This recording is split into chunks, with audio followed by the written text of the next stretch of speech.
Hello friends, welcome back to Mythoram. నేను మీ సీత. పోయిన ఎపిసోడ్లో చివర్లో ఒక అద్భుతాన్ని చూశాం. యజ్ఞగుండం నుండి సాక్షాత్తు ఆ ప్రజాపతి పంపిన పాయసం దశరథుడి చేతిలో ఉంది. ఇది కేవలం పాయసం కాదు, యుగయుగాల నిరీక్షణకు సమాధానం. దశరథుడు ఆ బంగారు పాత్రను పట్టుకుని అంతఃపురంలోకి నడిచాడు. అక్కడ కౌసల్య, సుమిత్ర, కైకేయి ఆశగా ఎదురుచూస్తున్నారు. దశరథుడు ఒక్క క్షణం కూడా ఆలోచించలేదు. పాయసంలో సగభాగం తీసుకుని తన పట్టపురాణి అయోధ్య తల్లి కౌసల్య చేతిలో పెట్టాడు. మిగిలిన సగంలో సగభాగాన్ని తనకెంతో ఇష్టమైన కైకేయికి ఇచ్చాడు.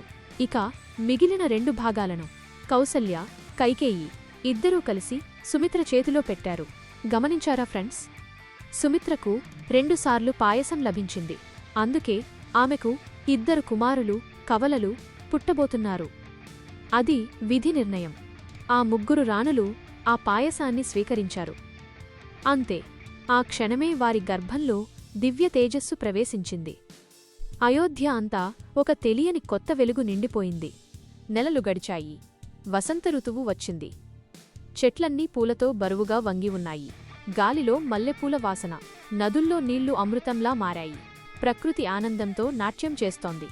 ఎందుకంటే ఆయన వస్తున్నాడు.